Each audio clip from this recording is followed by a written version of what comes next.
I'll talk until I have to board. Okay. Okay. Grace, welcome. Where Thank are you? Where are you going? Tony, thank you so much for having me on. I left Allentown earlier and I'm stuck in Philadelphia. There's something wrong with the plane in Philadelphia airport, so we're not boarding. And I'm on my way to Duke University, so I'm hoping to get there tonight. What are you going to do at Duke? They are celebrating 10-year anniversary for their Reconciliation Center. So I am participating, I'm moderating one panel. And I have other meetings there. And then I'll be meeting with the Asian Theology Group. So I'll be talking with them tomorrow night.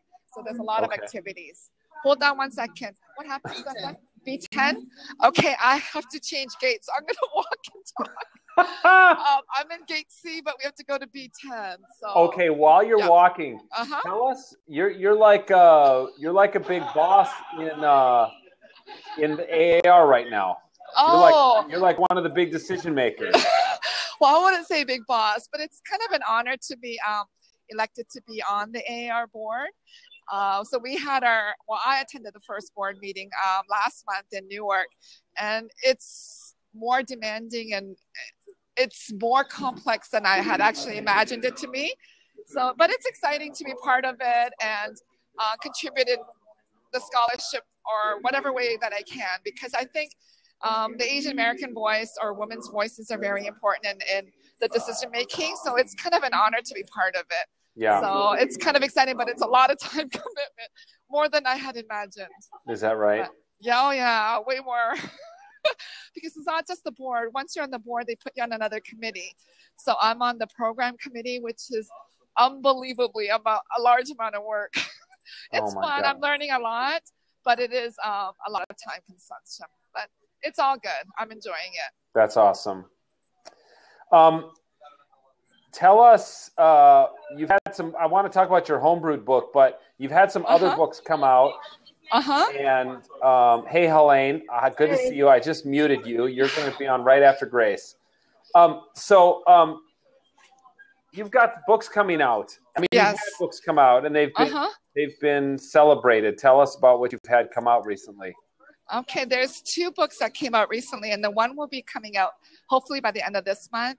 But the 2 that was so exciting to celebrate was Here I Am, which is an edited volume published by Judson Press. It came out last November, and it's a collection of faith stories, theology, and sermons by Korean American clergywomen and theologians. So that was very exciting to put together, because we were celebrating our 25th anniversary as a group. There aren't that many denominations where there's enough critical mass of Korean American clergy women. There's always Korean American clergy men, but not enough women. Yeah. But we have existed for 25 years, and it was really great to kind of celebrate that with the publication of a book. And we're going to do the book launch because we're Presbyterian. We're meeting at Princeton Seminary in April to do a book launch and a panel. So that's very exciting. So that was one book that I love to celebrate. The other book that came out last fall is Embracing the Other, and that's by Erdmans. And that has been very exciting. So actually, I'm going back to Duke in April 12th, part of the Reconciliation lecture series. So actually, tomorrow, Dr. Alan Bozak is giving the lecture. And then the following day on Wednesday, which I'm moderating, I think it's David Anderson. I can't remember his exact name, but he'll be giving the lecture. And then I'll be doing the 4th lecture, which will be in April, on the book Embracing the Other. And it's been exciting, a ride, kind of talking about the book and discussing the book in various circles. Yeah. So I'm excited about that. So the 3rd book that's about to come out is called Making Peace with the Earth. And that's a book I've been working on for a while. It's an edited volume, and it's going to be published by the World Council of Churches. I've been on the World Council of Churches Climate Change Working Committee. So this book kind of came out of that committee. We have, most of the contributors are part of the committee, but we also had to invite other folks from around the world. So I think there might be 16 contributors at the end. I can't remember, because I've been working on so many different projects. So that's going to be exciting, and that will come out it was scheduled to come out February, but it's been a little delayed, and the editor just emailed me saying it'll be coming out. It's at the press now, so it should be out in about 3 weeks. Oh, good. So now, so I'm very excited. What gate are you at right now? I'm following people, so I'm hoping I'm going the right way. Oh, B2. I'm at B1. I think we're supposed to. You're oh, B2. That's B2. you can see. I hope you can hear as I'm holding this phone in front of me and talking. And I can hear you. Sense. I can hear you perfectly. So. Great. That's great. Tell us about the Holy Spirit and what's the homebrewed version of the Holy Spirit. So Tony, I've been working mad on that book. That's kind of my next book that's the project that I'm working on in between my flights here and there. But it's been quite exciting. When I was in Qatar a few weeks ago, I did present on Holy Spirit, basically on embracing the other, but I did mention about the homebrewed and how it is kind of the spirit that's moving the world. That conference in Qatar was an interfaith conference, so Christian, Muslim, and Jewish dialogue. But it's interesting because every time I talk about the spirit, people are aware, and it's a great way for us to engage in interfaith dialogue. So I'm very excited. So I have the draft of chapters 1, 2, 3, 4, and 5. It's 6 and 7 that I'm working on. 8 is kind of done. But 6 and 7 is a harder one for me. I don't know. I've got. But I'm very. Go ahead. No, I've got 1, 2, and 3, and you do? I'm going to dive into them next week. Looking forward to it. Okay, great. I'll be home by next week, so that'll be good. So I'm looking forward to the comments because I think really the Holy Spirit is moving in the world, and I think many of us are confused of how we understand and how we interact with the Spirit. Mm-hmm. So I think I'm going to try to help as much as I can with the book. So, and I'm excited with the series. I know that you guys have a few more volumes coming out, I guess, soon, later in this year. So it's kind of an honor to be part of this project. Hopefully yours is one of them coming out later this year. Me too. I need your guidance, but can you tell me before you get to your gate, because you must be getting close. What's one thing you've learned about the Holy Spirit? What's one epiphany you've had about the Holy Spirit in your research on this book?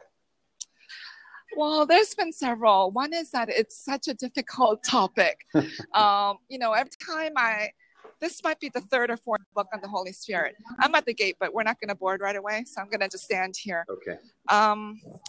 It's a very difficult topic because it's not something concrete that you can kind of hold on to.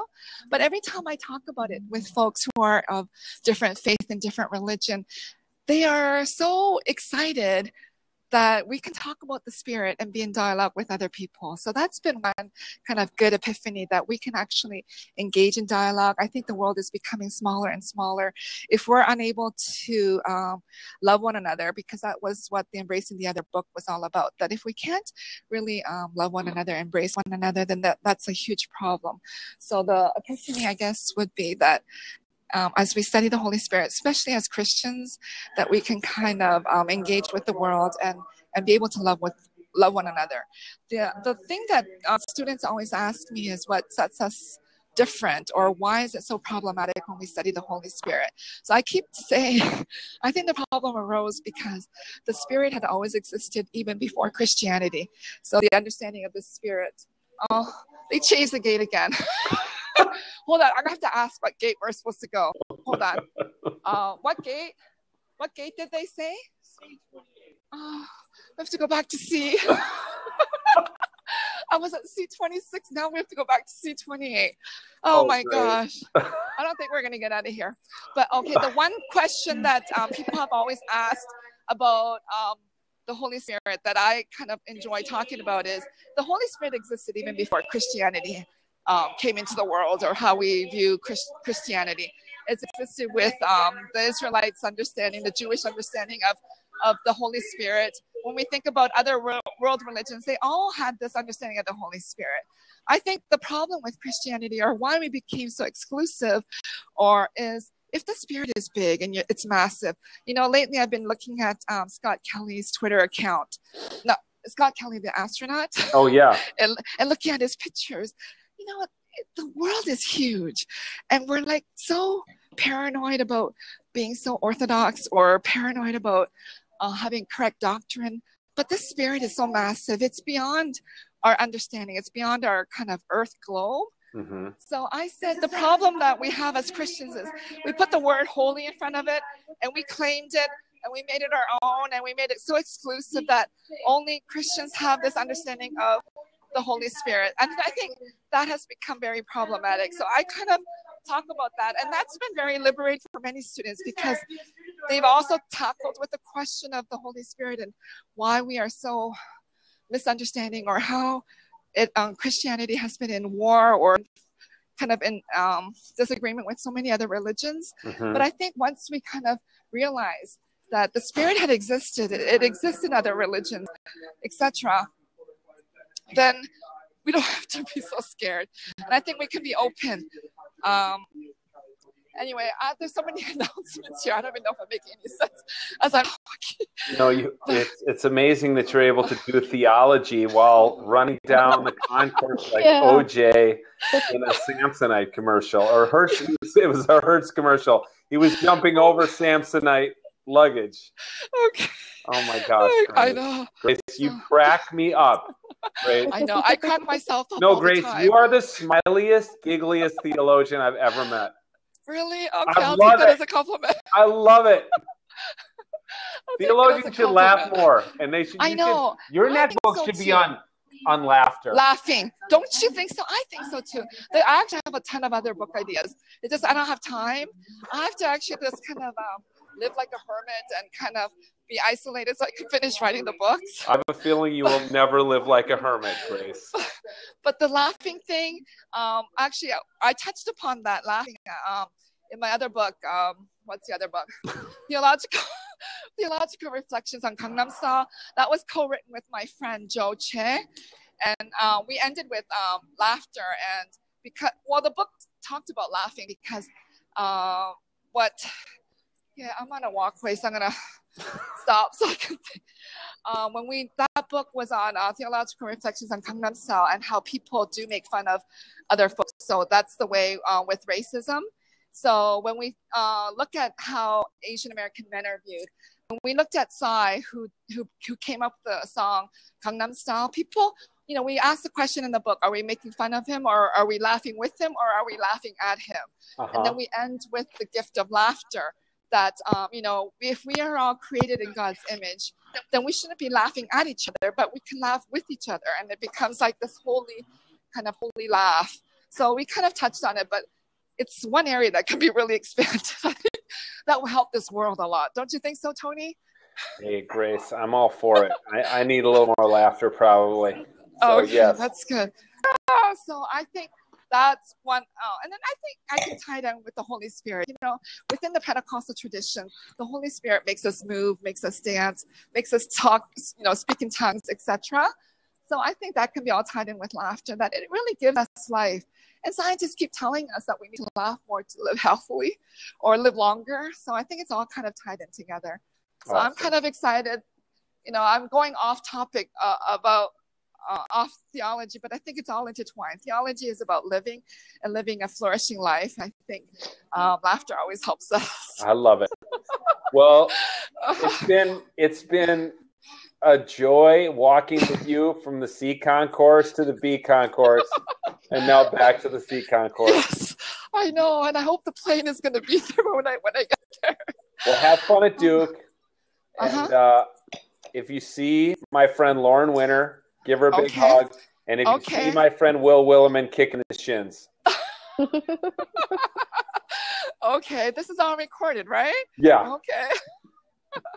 All right, as long as you said that. Okay, that's fine. Hey, have a great trip, Grace. It's great to talk to you as always. Okay, great to be on, and hopefully I'll be on again, and I hope this all made sense. Absolutely. To all the listeners who Looking forward to your book. Okay, looking forward to your edits. Thank you so much, Tony, for all your work. Bye, Grace. Appreciate it very much. You bet. Okay, yeah, bye-bye. Bye.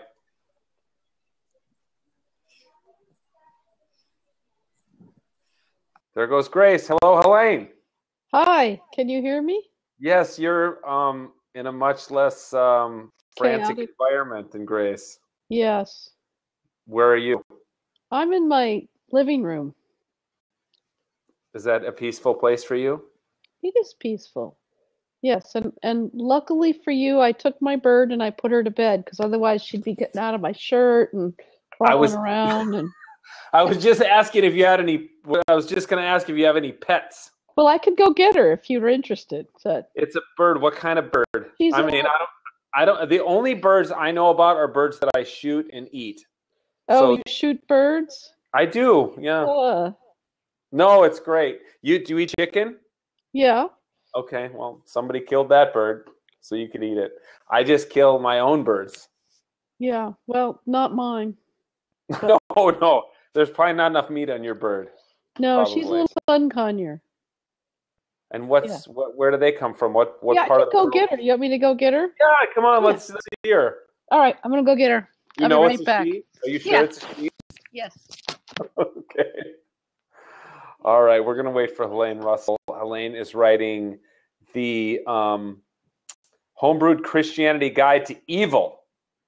So we're going to, when she comes back, we're going to talk to her about evil, bad things, and why somebody would ever want to write an entire book on evil. And so you can type your questions in on the left sidebar. You can send a tweet, and you do a #Q, I believe, to make your tweet be a question for us. Okay, so please do that. You can send messages in the right sidebar. Okay, here she is. We're about to see this bird. This may be the first ever live bird on a Homebrewed Christianity podcast or videocast. The first ever bird on Homebrewed. There she is. Oh, she's beautiful. Oh, so she must come from some very tropical part of the world. I think Brazil, although she's actually from Idaho. Okay. Well, Brazil by way of Idaho. Yes. And she makes a lot of noise? Well, she can. But she likes to climb into your shirt. Yeah, you want to go in the shirt, Tangelo? Oh, you're going to make Mommy a liar now. All right. She's engaged with what's going on here. She's like, does she fly? Does she fly? She flies a little bit. Her wings are a little clipped, but Okay. she's a house bird.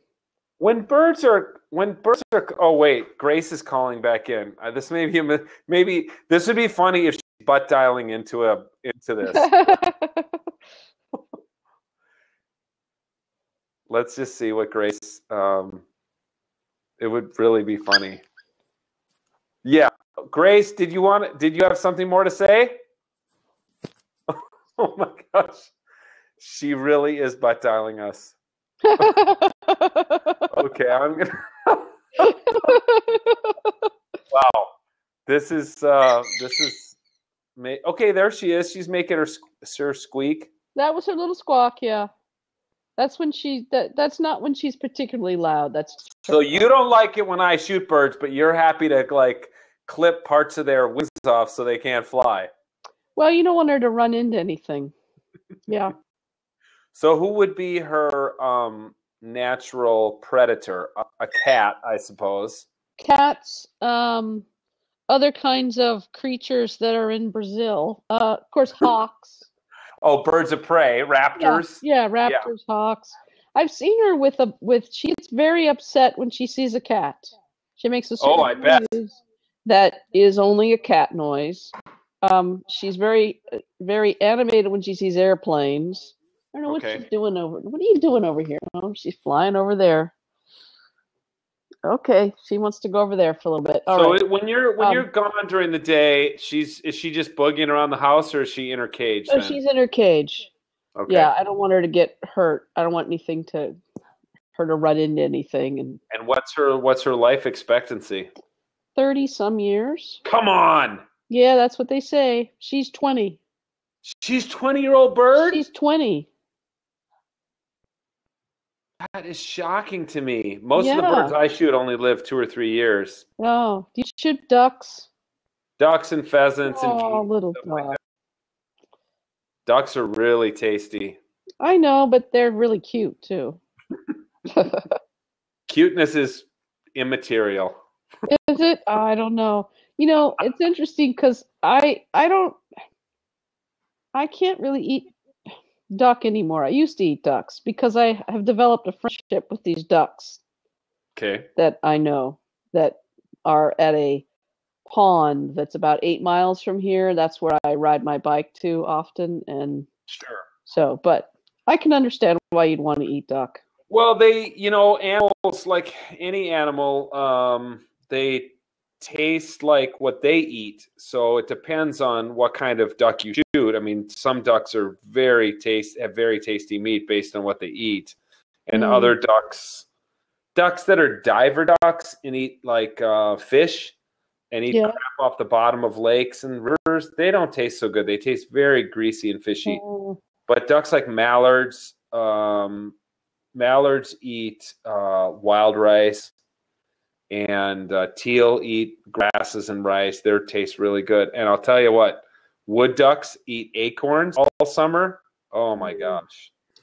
They're so pretty though, those wood ducks. They're beautiful, especially mounted up on the wall. Oh.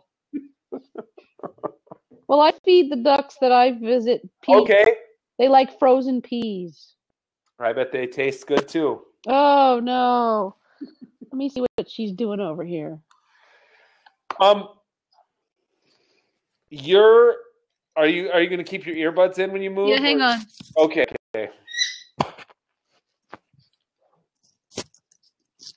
I'm back. Okay. Let's talk about evil. Yeah. So, why in the world you're a little backlit? There you go. Okay. That better? Yeah, that's good. Why over here. Why in the world of all the homebrewed Christianity books would you pick the one on evil? Why do you want to write 150 pages on evil? Well, that's a really good question. I think it's one of the things that's really interesting to me in being a process person and being interested in process theology is that the folks that I've known that have gone to process theology have been interested in process theology. The men typically are attracted to the way that process theology helps deal with the question of evil. And, I think you can get there not just going through process theology, but I do think process offers a unique way of thinking about God not being in charge of evil, or God not having all the power. And if God doesn't have all the power, then God's not in charge of the evil. Let's God off the hook a little bit. Yeah, but it also helps me understand, it helps people, I think, not just me, understand the relationship between God as all good, but not allowing these horrible things to happen, which I think so many, I love Grace talking about the Holy Spirit and how the Holy Spirit is moving all over the place. And I think some of the people that have left the church or left Christianity have left because tragic things have happened, and their response is, why did God let this happen? How could God have done this? Or but so, do you think a weaker God?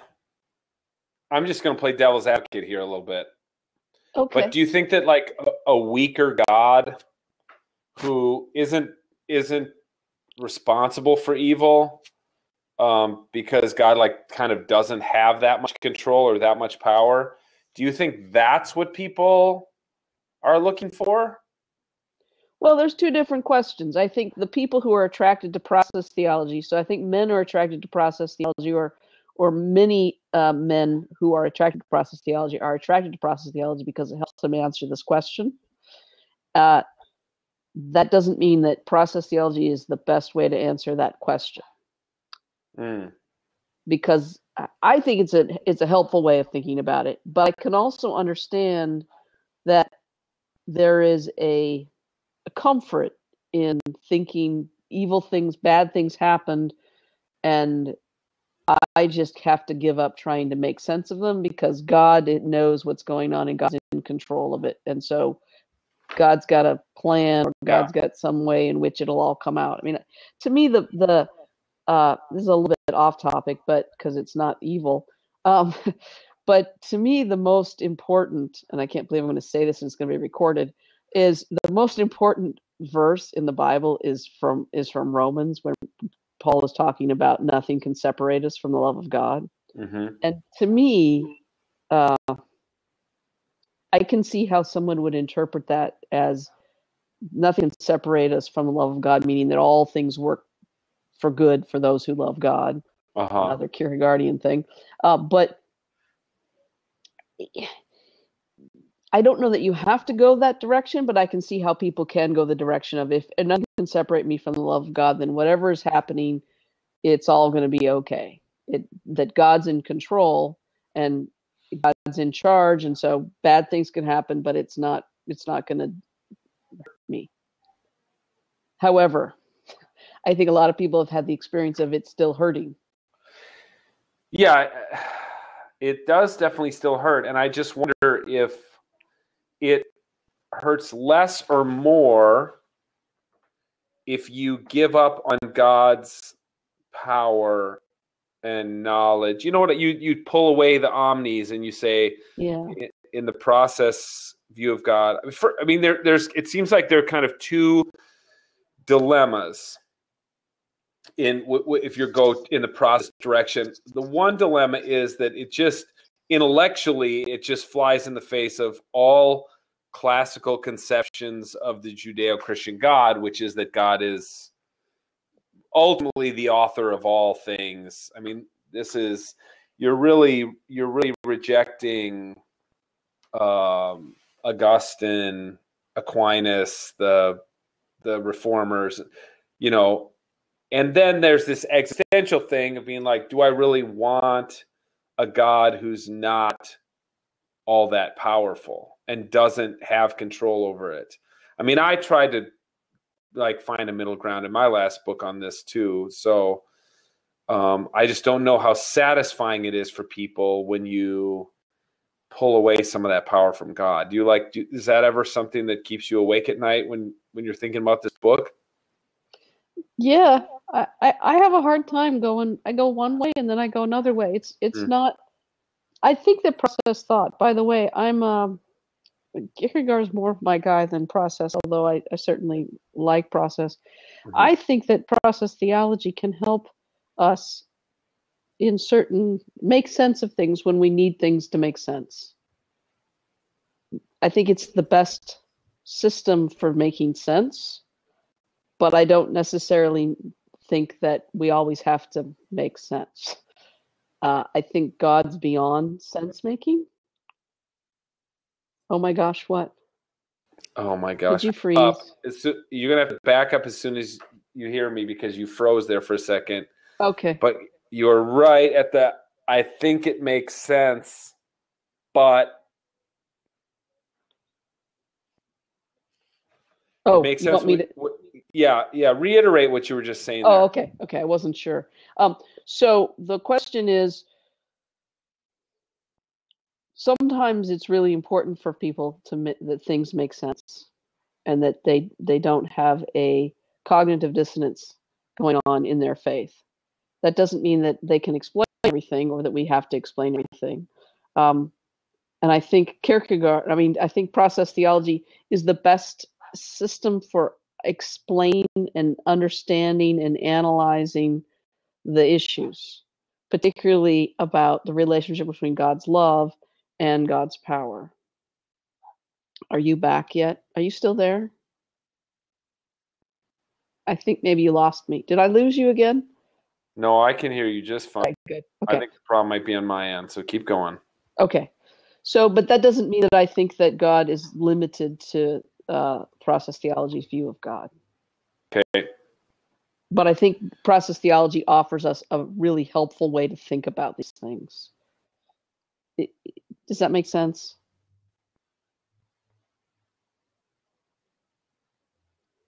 No, you froze. Yes. The other question about evil, though, which is, I would move to. So we were talking about why evil. So I would move to the question of sin. And I know sin and evil aren't exactly the same thing, But I think the question of sin is a really interesting question for our world today. And I know that a lot of women that I have talked to, people that are, I'd say they were maybe raised Christian, or maybe they had some minor engagement with the church, have found that the issue, the way that sin is described and the way that guilt is used in Christianity has been the thing that keeps them away from the church. And so when I talk with them about, well, there's women who talk about an experience of sin that's different, that people have an experience of sin that isn't about being a rebel or being prideful. But I mean, that's why I really like Marjorie Suhaki's view of dealing with sin as violence against creation. And I also find like Sue Dunphy, or what's her name now? I mean, she's passed now, but Sue Nelson's book on sin as hiding, so women having a sin of hiding, fits better with, I think, many women's experience than the sin of pride. And while these are things theologically, you've probably been exposed to these things many times, but these are things that people that I meet that aren't, they want to be spiritual, they want to be religious, they're not quite sure how to do that with the church because it's been something that's not worked for them. They find that very appealing. It's very helpful for them in thinking about how to be more fully human people and being more fully human people with their spirituality intact. Yeah. So, have you started writing the book? Tell us about this, the Homebrewed Christianity Guide to Evil. How are you going to, there's a lot of evil in the homebrewed community. There's just a lot of evil, a lot of pitchforks. There's a lot of depravity in the homebrewed Christianity posse. Many of the deacons are deeply depraved souls. So I think you're going to sell a lot of books, which is exciting. But so I'm curious about what you think depravity has to do with sin or evil. Well, it's part of our sin nature. It's funny because I didn't grow up in an evangelical environment. So when I got to college and I started learning this evangelical lingo, that people would just use as though everybody knew it. And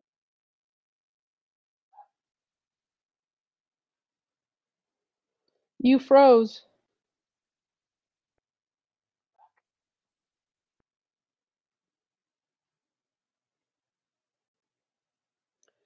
Should I imitate you, Tony?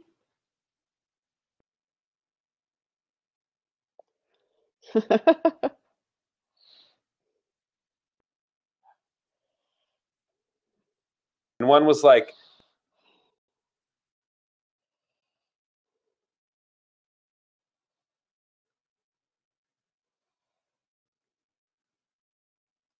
well, so Tony, since I know you're thinking about sin here and depravity, I think it's interesting. I'm just going to have a little monologue here since you're not talking.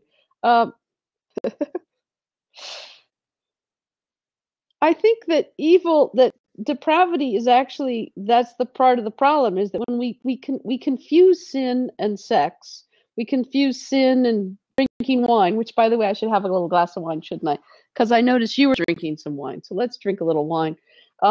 With sin, I think we alienate folks, actually, and I find it not very helpful to think. I think it's so easy to think, wanting to have sex with that person is sinful, or eating too much dessert is sinful, or not getting X, Y, and Z work done is sinful. And I think it kind of trivializes sin, because I think sin is actually much more about our relationship with God and how we can. I think we sin when we don't let God love us, and when we don't let that love that God has for each of us, but for me in particular, fill my heart. When I don't let my heart resonate with God's loving kindness, and if I don't let my heart resonate with God's loving kindness, either for myself or for others, then I tend to do things that are not good for myself. They're not good for others. They alienate and estrange me. They violate the well-being of me. They violate the well-being of others. They keep us from being aware of the potential that we have, and they keep us from being aware of the connection that we have with every living creature, including those ducks that you and Pete, I guess Peter, want to eat. So it's hard to know what to say here because you're not responding because you've gone away. So I'm going to look at what people are saying here. Could you just do nice things without a belief in God? Well, you could, but then it wouldn't be about evil. I mean, it wouldn't be about sin. It wouldn't be about faith. It seems to me that the reason why God is important here is that God gives us the hope and the reassurance that we are loved even when we don't think we are. Tony, you're back. Yes, thank you for plugging on without me. I hope that was the right thing to do. That was the perfect thing to do. Yes, thank you for just talking. I think my kids were streaming too many things upstairs. Uh-oh, was that sin? So did you explain evil while I was gone? I explained it all. Yeah. Okay. I'm looking forward to editing the book. I'm looking forward to your editing too, and I'm hoping that we'll come up with a good way of not saying too much, because I think there's so much that can be said. So I'm looking forward to learning more about writing and speaking and communicating from you in your editing process. Thanks. Well, that is something that I do love to do, but I would say that I'm really glad actually the trip chose evil, because if you were going to pick 10 topics to do intro guides about Christianity for, evil might not be top of the list these days. So I think I'm glad he chose it to be one of the topics, and I'm really glad he asked you to do it. And I think it's going to be really, it's just not something that people don't go like, hey, I'm going to go over to Barnes and Noble and I think I'm going to pick up a book on evil. Well, that's true. Yeah. So can I ask you a question? What are these little hands at the bottom of the screen? I've never done this before, so people are like giving you props. You've been getting more props than like anybody I've ever seen on a homebrewed blab. Look at that. Really? You're just racking up the numbers. I'm gonna have to kick you out of here before you break the blab. Record? Oh yeah, no! I mean you've already broken the record. I've got 10, and you have 247. Well, I assume that's good. Like, oh, now they're giving you. Okay, so these are like, we like what you're saying. People are giving you high fives. Or they're like, oh, hey, this is a problem. We got to talk to her. They're giving you high fives. All right, good. Well, that's hey, it's been absolutely great having you on. Thank you. I'm looking forward to reading the book, and once you write a couple chapters, send them my way, and we can start talking about it. Yeah, I will definitely. Thank you so much. Appreciate Thanks for being on. And thanks for letting Tangela be on too. Yes. Okay.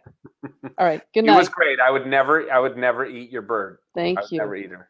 She's too pretty. Yeah, she is, isn't she? All right. Good night. Bye. Bye.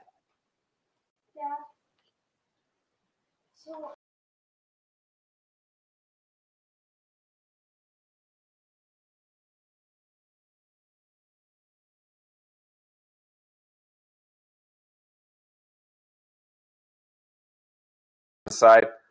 Hey, Peter Rollins. Jump on, buddy. Come on, Peter. Oh, there we go.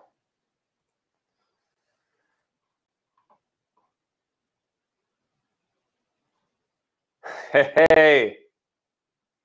No, you're yeah. Come on, buddy. Can you hear me? Yes, there we go. I wasn't expecting to be on. I was just checking. I was just coming in to see what was happening. I got an email from Trip, and he gave me 4 names, and yours was one of them, unless there's another Pete. The first thing I knew about this was that it comes up on my Twitter feed. Pete, there's a rumor that Peter might be on this blab. So I kind of like clicked in, and he's right. How did he do that? Sure enough, Peter's on. How did he know? I didn't even know. Well, how are you, buddy? You want to be talk about evil? I'm doing good, man. Good to see you. Good to see you. You too. Is it cold there in Minnesota? No, it's beautiful. I had lunch with Jay Baker today. Ah, yeah, he was saying. Yeah, I was chatting to him. Yeah. It was, I don't know, 65 degrees, sunny, beautiful. Very cool. Well, hey, LA's stunning, as always. Nah. Loving it here, man. Loving it. It's overrated. Only 20 high fives? That doesn't seem very good. No, it's not very good. Let me give you one. I'll give you another one. There you go. There you go. I can't give you a high five because I'm signed in as Trip, and then it would show Trip giving you high fives. All right. So Trip's not even he's not even in this thing? No, he started throwing up 15 minutes before we went on the air. No way. Yeah, Trip got... Oh, dear.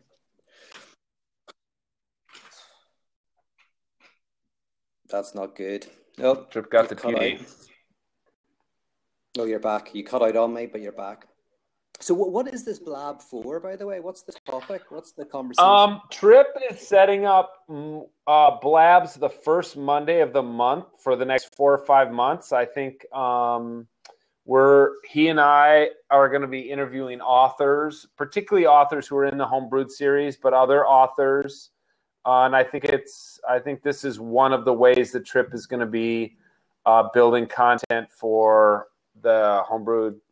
I think maybe especially the TNT podcast. Very good, because we're actually having scintillating conversation here. I'm sure this is really building. Oh my gosh, this is the best. This is the best there's ever been. Pete, what are you working on these days? This and that. I'm doing a lot of speaking stuff. That's what I'm primarily interested in. I've been running Atheism for Lent. We got 600 people doing it. We got 12 amazing. Churches. And you know what? The feedback's been crazy. Not about me, but about reading these critiques and people finding them really useful. People have been reading Marx, Freud, Nietzsche, Feuerbach. They've been reading some of the theological atheisms, and people have found it really helpful and beneficial. So I've been really pleased. That's good. Yeah, I've been putting a lot of work into it. They're telling you how smart you are, reminding you of that. I wish. So when you take people on atheism for Lent, they read and they get online with you once a week, and you talk. You interview people. Do you give lectures? Like, what's the format for that? Yes, so basically you get 40 reflections, one for every day of Lent. Sometimes it's a reading, sometimes it's a podcast or a YouTube video. Each week is a different theme on atheism. Okay. And it's exploring, by the way, how these are actually much more intertwined than we think. So, for example, this week we're doing the mystics. So we're looking at how atheism functions for people like Anselm, for Marguerite Perez, for Meister Eckhart. So we're looking at philosophical atheism and theological atheism, and we're showing how these interpenetrate each other. And then once a week, I give a lecture. Last week, I interviewed Jack Caputo for an hour and a half. Then previously, I've given talks. And once I've finished it for Lent, I'm actually just going to change it, and it's just going to be 40 days where people can do it at any time they want. Of course, it's a great way of coming up to Easter, where Christ cries out, my God, why have you forsaken me? But it's just a great discipline. And you know this, but I got the idea from a conservative Christian philosopher. So this is not some sort of kind of progressive thing. I got it from Merrill Westphal, who as a conservative Christian was saying, we should engage seriously with the critiques of religion. Perhaps they've got amazing things to teach us. So we've got people who are theists, people who are atheists, people who are liberal, people who are conservative. We've got Orthodox, evangelical, the works. That's amazing. And how do the 600 people, do they interact with each other? Yeah, we've got a private Facebook group. and people are talking on that, but also people are meeting in person as well. Some people are meeting once a week in like local coffee shops or bars or galleries just to talk about what's happening. And actually, the great thing is people are meeting others in their areas. People who feel isolated, who are going, I want to read, I want to be self-critical, I want to question my faith, and I thought I was the only one in my city. And then they're connecting with other people on Facebook who are saying, oh, I'm also from Minnesota, I'm also from LA. And so that's exciting for me as well, that people are making friends in this and making community. Well, we seem to be losing viewers since you came on, so maybe it's because they're Googling atheism for Lent. That must be it. Yes, absolutely. That must be it. That must be it. And you've got another one of your boutique Belfast events coming up next month, right? Oh, I'm so excited, man. Bringing 50 people to Belfast. I love it every year. We've even got a name for it this year. It's called Wake, and that's going to be the name for the future. Because Wake is a celebration that happens over a loss. And most of the people who come to my festival are trying to find a way to live after the loss of certainty, the loss of kind of thinking they have all the answers, but also to celebrate that and to find a faith that can embrace ambiguity, complexity, unknowing, where we can go out drinking as well. Artists, musicians, poets. I just love it. I love it. Is it sold out? We got 4 tickets left. So if anybody's interested, I reckon they won't go really fast. I think they'll go in the next 2 weeks, 3 weeks. They usually sell up until a couple of weeks before. But yeah, there's only like 4 left. Last 2 years we've sold out. So I'm sure I'll be invited one of these years. But oh yeah, it's in the mail. It's in the mail any day now, Tony. Any day now. And then what are you going to do this summer? This summer, no real plans. I've got another book to write. I'm going to do a lot of writing. I might spend some time in Ireland, but I'm loving LA. So I'm going to do some more courses and events here. Like I'm starting to do 2-day events in LA. Yeah. So that's fun. And you're hosting one at the Hatchery. Is that right? Are you doing stuff there? Like what are some of the other venues you've used? Yeah, so last one I did was a church in Glendale. This time it's in the Hatchery, and it's basically 2 days on chirotheology, radical theology, how to preach, how to speak, how to use poetry, parables, and music to facilitate healthy community, healthy political action, transformation in the individual. These are like the themes that we're exploring, and it's been a lot of fun. That's really awesome. What do you think your next book is going to be about? So I've already got it all worked out. I'm just in the process of finishing it. It's interesting. You're going to have 3 sections. The first section is called Fulfilling Your Dreams, a horror story.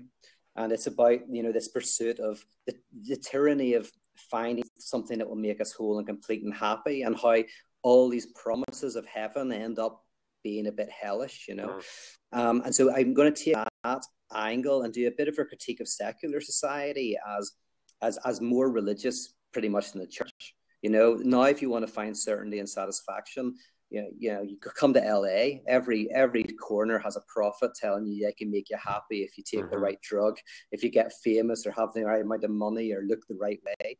And so my job is to bring existential doom and angst wherever I go and try to get paid for it. It's good. Because the tyranny of the pursuit of happiness is disastrous. We need the freedom not to pursue our happiness, but freedom from the pursuit of happiness, so that we can actually have a joy and a depth to our lives. There you go, in a nutshell. That's good. I'm sure you're going to offer me thousands for the manuscripts. Well, I'm sure that's people will be rushing to their local bookstore to get a book. First, they're like, I want to buy a book on evil, and then a book on how everything I've done for my whole life is tyranny and drive me down the wrong path. I had a great title for it today, but I've completely forgotten it. So I hope it comes back. But it was definitely a good title. Came to me this afternoon. You need to. Here, by the way, why have I only got 5 high fives? This is embarrassing. This is not good for my ego. There's 6th one. Thank you. Oh, you're just 6th one. I deeply appreciate it. Begging, you're losing viewers and gaining high fives. I'm losing. I've got less high fives than you. This is terrible. I've been on longer. Do you Can I give myself a high five? Let's see. No. Do you feel? I'm gonna. This isn't a setup question, but this is an actual real question I have for you. Mm-hmm.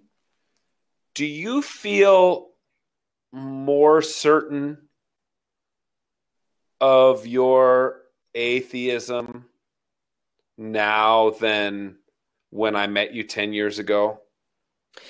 No, I mean, here's the thing. As you know, the traditional atheist and theist distinction that's very popular in America is not one that, necessarily makes sense to me. And, we could talk about the different ways you can understand God. I mean, in Christianity, there's God as a being, God as hyper being, which is the mystics, God as ground of being, which is the existentialist, God as event, God as a call. There's lots of different ways of understanding this terminology, and I'm fascinated in that conversation. But for me, faith is the sense of commitment to the depth and density of life.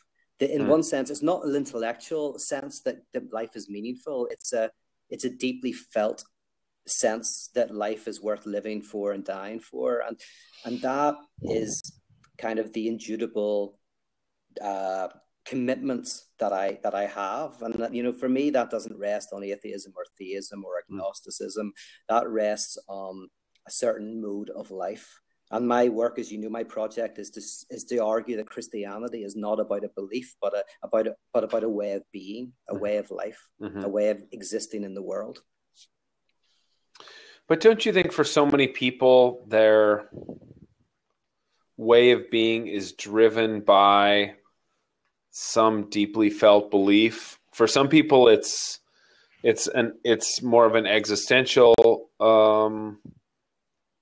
an experience of the other. And for other people, it's more of a intellectual decision that they've made, that the cosmos is a certain way, that certain things are ordered, that there's a certain hierarchy of being. I mean, people didn't just make this up out of thin air. The whole Western tradition that we've inherited, it's come from people's earnest, honest attempt at understanding being. Yes, absolutely. And that's why, I'm not so concerned about what people believe, but how the belief functions. I think you can believe those things in a very healthy way. You look at the universe, you see the stars in the sky, and you go, I just feel there's something more. But it's not a defense mechanism. It's not a covering over your anxiety. It's simply this experience that you feel. Or you can look at the stars and go, I think this is wonderful and this is it.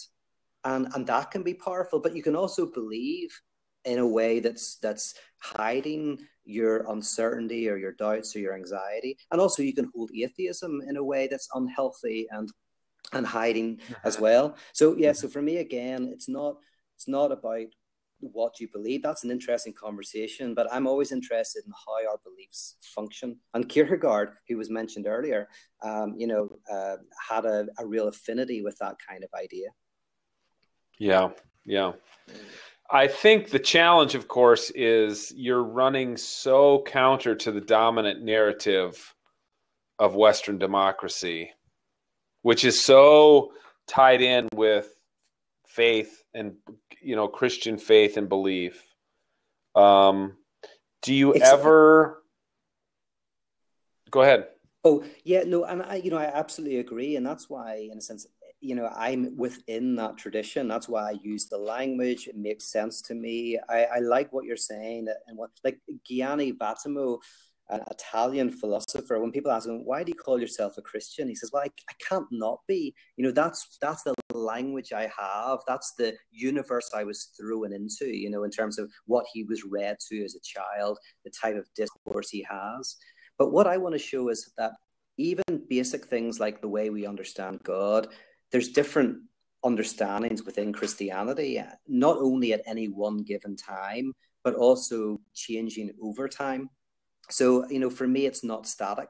So what Christianity will look like in the future might be very different from the past. A very Protestant principle, the principle of always reforming, always saying our views change and reform. There's never a point where we land and say, that's it. Well, we're coming up on 9:00. I wonder if what's your favorite part of Los Angeles? You've lived there over a year now. Has it been 2 years that you've lived there? Yeah, but only about 6 or 7 months where I've been in the heart of LA. I was living in Redondo Beach for a while. Yeah.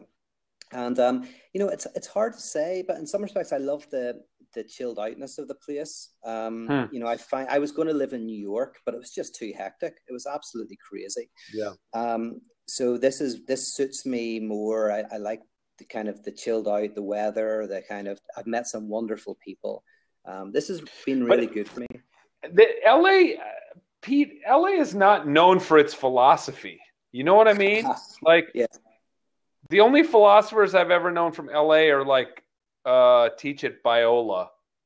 Yes. Yeah. Well, I mean, the other reason why I like LA is, as I say, for me, religion is now in a secular form. I was talking to Bart Campolo about this morning, actually, that LA for me is one of the most religious places in the world, probably second only to somewhere like Las Vegas. If you think of religion in the continental philosophical tradition of that which is like an opiate, that which numbs your suffering and helps you cope with life, but ultimately doesn't, evoke you to change it, then I'd say, oh my goodness, this place, everyone's promising you heaven. Take ayahuasca, you'll have oneness with the divine. Do yoga, you'll have your moments. And so my work here is needed because people are suffering in LA so badly under the tyranny of trying to have everything right, looking perfect, having fame. In fact, people if you ask them what they do, they say, I'm an actor, I'm this, I'm that. Whenever they're, working in a local bar, there's nothing embarrassing about working in a local bar, not in Ireland anyway.